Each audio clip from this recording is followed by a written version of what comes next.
unbkk.com. The Black Cat by Edgar Allan Poe. For the most wild, yet most homely narrative which I am about to pen, I neither expect nor solicit belief. Mad indeed would I be to expect it, in a case where my very senses reject their own evidence. Yet mad am I not, and very surely do I not dream. But tomorrow I die, and today I would unburthen my soul. My immediate purpose is to place before the world, plainly, succinctly, and without comment, a series of mere household events. In their consequences, these events have terrified, have tortured, have destroyed me. Yet I will not attempt to expound them. To me they have presented little but horror. To many they will seem less terrible than baroques.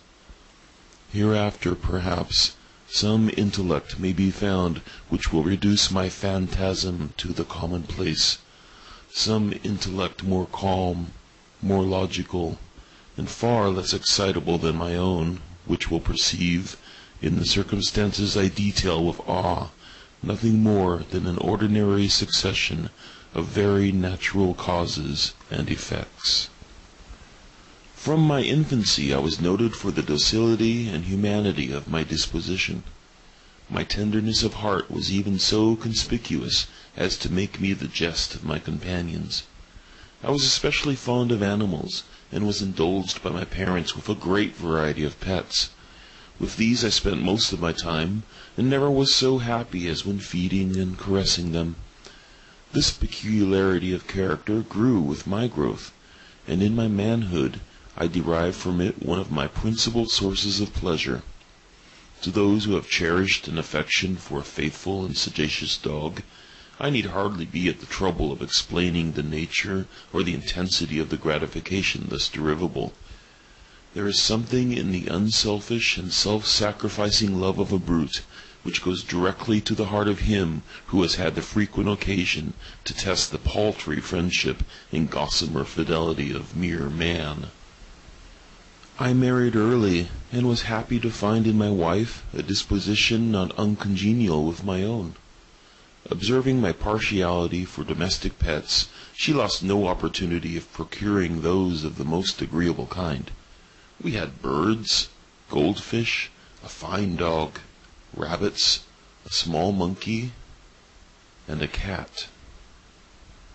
This latter was a remarkably large and beautiful animal, entirely black, and sagacious to the astonishing degree. In speaking of his intelligence, my wife, who at heart was not a little tinctured with superstition, made frequent allusion to the ancient popular notion which regarded all black cats as witches in disguise. Not that she was ever serious upon this point, and I mention the matter at all for no better reason than it happens, just now, to be remembered. Pluto, this was the cat's name, was my favorite pet and playmate. I alone fed him, and he attended me wherever I went about the house. It was even with difficulty that I could prevent him from following me through the streets. Our friendship lasted in this manner for several years, during which my general temperament and character, through the instrumentality of the fiend intemperance, had, I blush to confess it, experienced a radical alteration for the worse. I grew, day by day, more moody, more irritable, more regardless of the feelings of others. I suffered myself to use intemperate language to my wife. At length I even offered her personal violence. My pets, of course, were made to feel the change in my disposition. I not only neglected, but ill-used them. For Pluto, however, I still retained sufficient regard to restrain me from maltreating him, as I made no scruple of maltreating the rabbits, the monkey, or even the dog, when by accident or through affection they came in my way. But my disease grew upon me, for what disease is like alcohol? And at length even Pluto, who was now becoming old, and consequently somewhat peevish. Even Pluto began to experience the effects of my ill temper. One night, returning home, much intoxicated, from one of my haunts about town, I fancied that the cat avoided my presence. I seized him, when in his fright at my violence he inflicted a slight wound upon my hand with his teeth. The fury of a demon instantly possessed me. I knew myself no longer.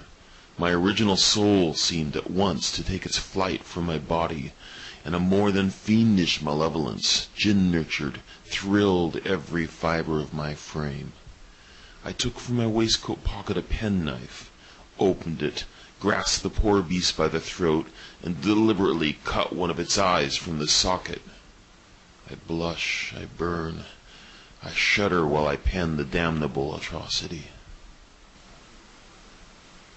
When reason returned with the morning, when I had slept off the fumes of the night's debauch, I experienced a sentiment half of horror, half of remorse, for the crime of which I had been guilty. But it was at best a feeble and equivocal feeling, and the soul remained untouched. I again plunged into excess, and soon drowned in wine all memory of the deed. In the meantime the cat slowly recovered. The socket of the lost eye presented, it is true, a frightful appearance, but he no longer appeared to suffer any pain. He went about the house as usual, but as might be expected, fled in extreme terror at my approach. I had so much of my old heart left as to be at first grieved by this evident dislike on the part of a creature which had once so loved me. But this feeling soon gave place to irritation, and then came, as if to my final and irrevocable overthrow, the spirit of perverseness. Of this spirit philosophy takes no account. Yet I am not more sure that my soul lives than I am that perverseness is one of the primitive impulses of the human heart, one of the indivisible primary faculties or sentiments which give direction to the character of man. Who has not 100 times found himself committing a vile or silly action for no other reason than because he knows he should not? Have we not a perpetual inclination, in the teeth of our best judgment, to violate that which is law, merely because we understand it to be such? This spirit of perverseness, I say, came to my final overthrow. It was this unfathomable longing of the soul to vex itself, to offer violence to its own nature, to do wrong for the wrong's sake only, that urged me to continue and finally to consummate the injury I had inflicted upon the unoffending brute. One morning, in cool blood, I slipped the noose around its neck and hung it to the limb of a tree. Hung it with the tears streaming from my eyes and with the bitterest remorse at my heart. Hung it because I knew that it loved me, and because I felt it had given me no reason of offense. Hung it because I knew that in doing so I was committing a sin, a deadly sin that would so jeopardize my immortal soul as to place it, if such a thing were possible, even beyond the reach of the infinite mercy of the most merciful and most terrible God. On the night of the day on which this cruel deed was done, I was aroused from sleep by the cry of fire. The curtains of my bed were in flames. The whole house was blazing. It was with great difficulty that my wife, a servant, and myself made our escape from the conflagration. The destruction was complete. My entire worldly wealth was swallowed up, and I resigned myself thenceforward to despair. I am above the weakness of seeking to establish a sequence of cause and effect between the disaster and the atrocity, but I am detailing a chain of facts, and wish not to leave even a possible link imperfect. On the day succeeding the fire, I visited the ruins. The walls, with one exception, had fallen in. This exception was found in a compartment wall, not very thick, which stood about the middle of the house, and against which had rested the head of my bed. The plastering had here, in great measure, resisted the action of the fire, a fact which I attributed to its having been recently spread. About this wall a dense crowd were collected, and many persons seemed to be examining a particular portion of it with very minute and eager attention. The words strange, singular, and other similar expressions excited my curiosity. I approached and saw, as if graven in bas relief upon the white surface, the figure of a gigantic cat. The impression was given with an accuracy truly marvelous. There was a rope about the animal's neck. When I first beheld this apparition, for I could scarcely regard it as less, my wonder and my terror were extreme. But at length reflection came to my aid. The cat, I remembered, had been hung in a garden adjacent to the house. Upon the alarm of fire, this garden had been immediately filled by the crowd, by someone of whom the animal must have been cut from the tree and thrown, through an open window, into my chamber. This had probably been done with the view of arousing me from sleep. The falling of other walls had compressed the victim of my cruelty into the substance of the freshly spread plaster, the lime of which, with the flames and the ammonia from the carcass, had then accomplished the portraiture as I saw it. Although I thus readily accounted to my reason, if not altogether to my conscience, for the startling fact just detailed, it did not the less fail to make a deep impression upon my fancy. For months I could not rid myself of the phantasm of the cat, and during this period there came back into my spirit a half-sentiment that seemed, but was not, remorse. I went so far as to regret the loss of the animal, and to look about me, among the vile haunts which I now habitually frequented, for another pet of the same species, and of somewhat similar appearance, with which to supply its place. One night as I sat, half stupefied, in a den of more than infamy, my attention was suddenly drawn to some black object, reposing upon the head of one of the immense hogsheads of gin or of rum, which constituted the chief furniture of the apartment. I had been looking steadily at the top of this hogshead for some minutes, and what now caused me surprise was the fact that I had not sooner perceived the object thereupon. I approached it, and touched it with my hand. It was a black cat, a very large one, fully as large as Pluto, and closely resembling him in every respect but one. Pluto had not a white hair upon any portion of his body, but this cat had a large, although indefinite splotch of white, covering nearly the whole region of the breast. Upon my touching him, he immediately arose, purred loudly, rubbed against my hand, and appeared delighted with my notice. This, then, was the very creature of which I was in search. I at once offered to purchase it of the landlord, but this person made no claim to it, knew nothing of it, had never seen it before. I continued my caresses, and when I prepared to go home, the animal evinced a disposition to accompany me. I permitted it to do so, occasionally stooping and patting it as I proceeded. When it reached the house, it domesticated itself at once, and became immediately a great favorite with my wife. For my own part, I soon found a dislike to it arising within me. This was just the reverse of what I had anticipated, but I know not how or why it was, its evident fondness for myself rather disgusted and annoyed. By slow degrees these feelings of disgust and annoyance rose into the bitterness of hatred. I avoided the creature, a certain sense of shame and the remembrance of my former deed of cruelty preventing me from physically abusing it. I did not for some weeks strike or otherwise violently ill-use it, but gradually, very gradually, I came to look upon it with unutterable loathing, and to flee silently from its odious presence as from the breath of a pestilence. What added, no doubt, to my hatred of the beast was the discovery, on the morning after I brought it home, that, like Pluto, it also had been deprived of one of its eyes. This circumstance, however, only endeared it to my wife, who, as I have already said, possessed in a high degree that humanity of feeling which had once been my distinguishing trait, and the source of many of my simplest and purest pleasures. With my aversion to this cat, however, its partiality for myself seemed to increase. It followed my footsteps with a pertinacity which it would be difficult to make the reader comprehend. Whenever I sat, it would crouch beneath my chair, or spring upon my knees, covering me with its loathsome caresses.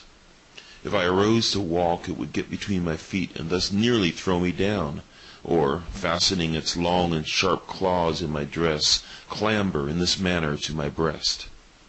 At such times, although I longed to destroy it with a blow, I was yet withheld from so doing, partly by a memory of my former crime, but chiefly, let me confess it at once, by absolute dread of the beast. This dread was not exactly a dread of physical evil, and yet I should be at a loss how otherwise to define it.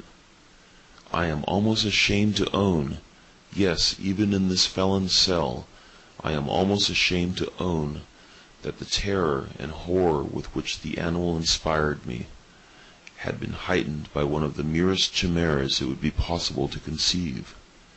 My wife had called my attention more than once to the character of the mark of the white hair of which I had spoken, and which constituted the sole visible difference between the strange beast and the one I had destroyed. The reader will remember that this mark, although large, had been originally very indefinite, but by slow degrees nearly imperceptible, and which for a long time my reason struggled to reject as fanciful, it had, at length, assumed a rigorous distinctness of outline. It was now the representation of an object that I shudder to name, and for this, above all, I loathed and dreaded, and would have rid myself of the monster had I dared. It was now, I say, the image of a hideous, of a ghastly thing, of the gallows. O mournful and terrible engine of horror and crime, of agony and of death! And now was I indeed wretched beyond the wretchedness of mere humanity, and a brute beast whose fellow I had contemptuously destroyed, a brute beast to work out for me a man fashioned in the image of the high God, so much of insufferable woe. Alas, neither by day nor by night knew I the blessing of rest any more. During the former the creature left me no moment alone, and in the latter I started hourly from dreams of unutterable fear, to find the hot breath of the thing upon my face, and its vast weight, an incarnate nightmare that I had no power to shake off, incumbent eternally upon my heart. Beneath the pressure of torments such as these, the feeble remnant of the good within me succumbed. Evil thoughts became my sole intimates, the darkest and most evil of thoughts. The moodiness of my usual temper increased to hatred of all things and of all mankind, while from the sudden, frequent, and ungovernable outbursts of a fury to which I now blindly abandoned myself, my uncomplaining wife, alas, was the most usual and the most patient of sufferers.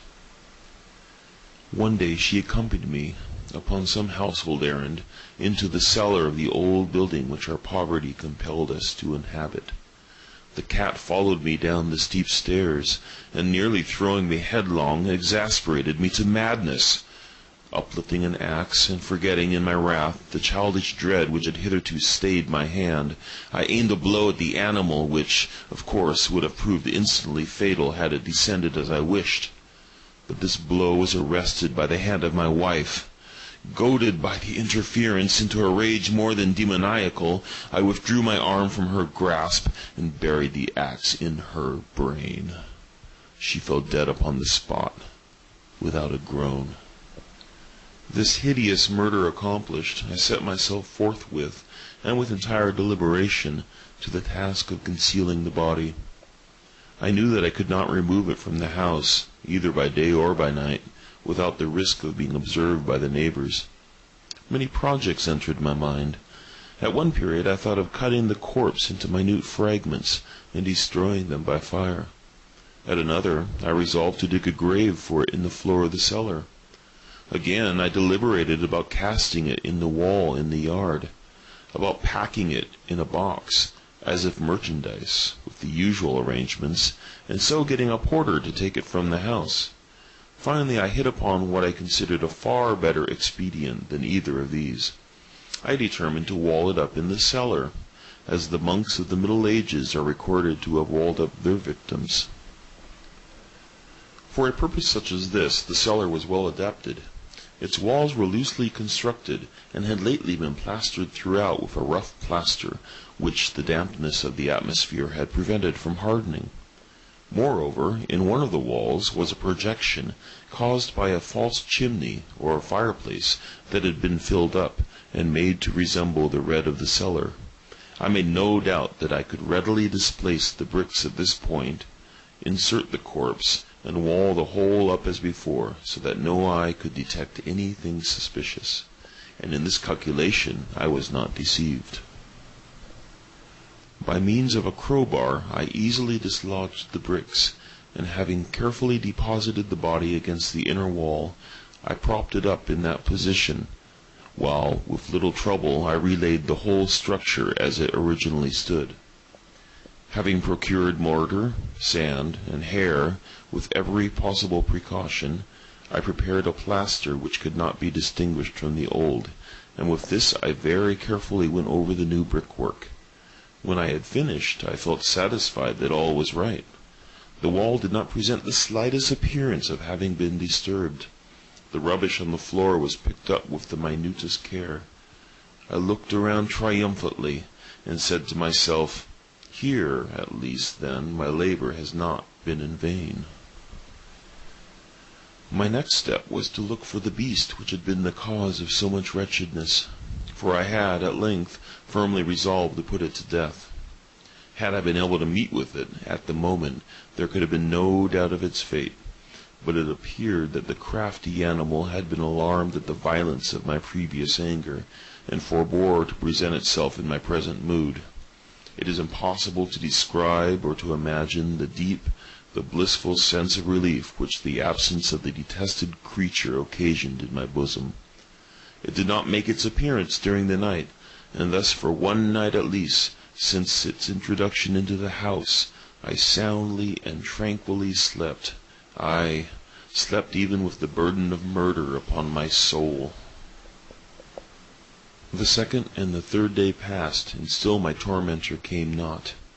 Once again I breathed as a free man. The monster, in terror, had fled the premises forever. I should behold it no more. My happiness was supreme. The guilt of my dark deed disturbed me but little. Some few inquiries had been made, but these had been readily answered. Even a search had been instituted, but of course nothing was to be discovered. I looked upon my future felicity as secured. Upon the fourth day of the assassination, a party of the police came, very unexpectedly, into the house, and proceeded again to make rigorous investigation of the premises. Secure, however, in the inscrutability of my place of concealment, I felt no embarrassment whatever. The officers bade me accompany them in their search. They left no nook or corner unexplored. At length, for the third or fourth time, they descended into the cellar. I quivered not in a muscle. My heart beat calmly as that of one who slumbers in innocence. I walked the cellar from end to end. I folded my arms upon my bosom, and roamed easily to and fro. The police were thoroughly satisfied and prepared to depart. The glee at my heart was too strong to be restrained. I burned to say if but one word by way of triumph, and to render doubly sure their assurance of my guiltlessness. "Gentlemen," I said at last, as the party ascended the steps, "I delight to have allayed your suspicions. I wish you all health and a little more courtesy. By the by, gentlemen, this is a very well-constructed house." In the rabid desire to say something easily, I scarcely knew what I uttered at all. I may say an excellently well-constructed house. These walls are ye-going, gentlemen, these walls are solidly put together. And here, through the mere frenzy of bravado, I rapped heavily with a cane which I held in my hand upon that very portion of the brickwork behind which stood the corpse of the wife of my bosom. But may God shield and deliver me from the fangs of the arch-fiend! No sooner had the reverberation of my blows sunk into silence than I was answered by a voice from within the tomb, by a cry at first muffled and broken, like the sobbing of a child, and then quickly swelling into one long, loud, and continuous scream, utterly anomalous and inhuman, a howl, a wailing shriek, half of horror and half of triumph, such as might have arisen only out of hell, conjointly from the throats of the damned in their agony, and of the demons that exult in the damnation. Of my own thoughts it is folly to speak. Swooning, I staggered to the opposite wall. For one instant the party upon the stairs remained motionless, through extremity of terror and of awe. In the next, a dozen stout arms were toiling at the wall. It fell bodily. The corpse, already greatly decayed and clotted of gore, stood erect before the eyes of the spectators. Upon its head, with red extended mouth and solitary eye of fire, sat the hideous beast whose craft had seduced me into murder, and whose informing voice had consigned me to the hangman. I had walled up the monster within the tomb. The Black Cat by Edgar Allan Poe.